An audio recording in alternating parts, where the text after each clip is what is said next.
From AccuWeather.com, this is AccuWeather Daily, a brief host-read article. It's weather news in a nutshell. Tropical storm Melissa is gaining strength over the Caribbean, and it's forecast to evolve into a powerful, slow-moving hurricane that will unleash significant flooding and destructive winds on a region that has largely avoided any tropical activity so far this Atlantic hurricane season. A hurricane watch is in effect for part of Haiti, while a tropical storm watch is in effect for Jamaica. Melissa was drifting west-northwest at 2 miles per hour with maximum sustained winds of up to 50 miles per hour as of yesterday afternoon. AccuWeather's Bernie Reno said that the longer Melissa tracks to the west, the greater the chance of an impact on the U.S. More of a westward track would tend to spare Hispaniola from the heaviest rain and flooding.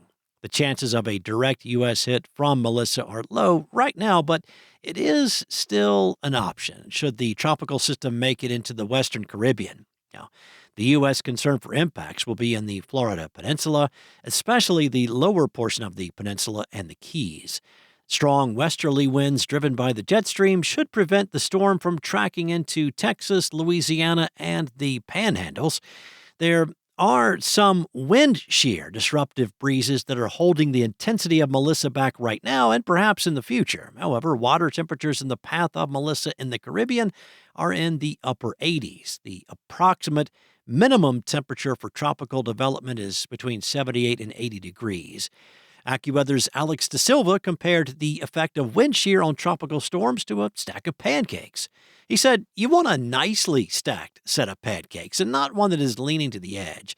Wind shear causes that stack or the vertical structure of the tropical storm to lean to one side, and that is what's going on with Melissa at midweek due to westerly wind shear.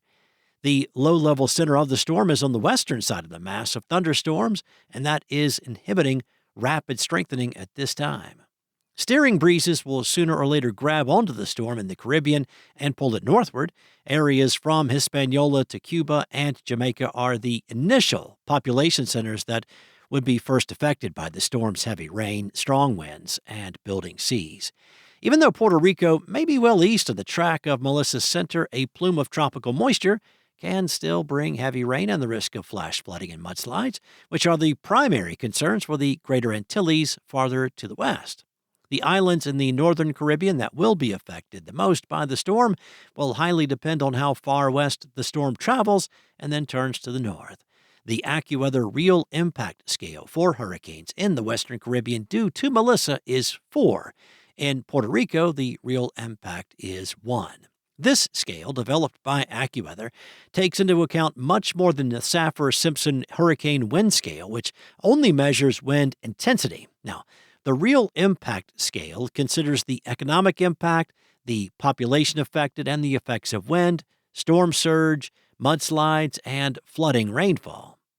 The islands of Hispaniola and Cuba are mountainous, which will tend to lower the intensity of Melissa, but would also wring out excess moisture in the form of torrential rain. Slow movement and terrain effects could lead to feet of rain and life-threatening to catastrophic flooding and mudslides. There is currently an extensive area where between 4 and 8 inches of rain may fall, with areas where 12 to 18 inches are anticipated in Haiti, the Dominican Republic, and Jamaica, with an AccuWeather local storm max of 30 inches. Melissa may spend many days in the Caribbean. If the center manages to avoid land for a time, it is forecast to become a major hurricane. The AccuWeather local storm max gust for the storm is currently 100 miles per hour, and that is dependent on the core of the storm remaining off the coast of Jamaica. Now, should Melissa track onshore in Jamaica, top winds could be much stronger for the landmass. AccuWeather meteorologists expect Melissa to become a major hurricane, and it could reach a Category 4 or 5 intensity on the Saffir-Simpson hurricane wind scale, should the storm stay away from land while over the western Caribbean for a time. Many hours and days of strong winds can take a toll on trees, poorly constructed buildings, and electrical power in the region.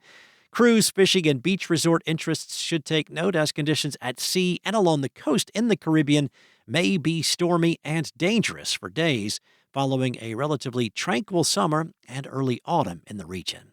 If Melissa survives beyond the Greater Antilles, how well it survives will determine the magnitude of the impacts in the Bahamas and perhaps South Florida. Just as in the Caribbean, the magnitude of the impacts in these more northern areas will depend on the storm's track and ability to rebound.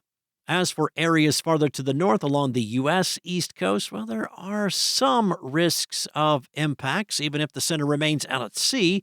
In one scenario, a non tropical storm and front associated with a dip in the jet stream may work together to enhance rain, wind, and seas along the eastern seaboard during the last few days of the month. Even if the two features fail to interact directly and the tropical storm heads out to sea, there could still be a dose of heavy rain, wind, and rough seas for a time along part of the U.S. East Coast near the end of October.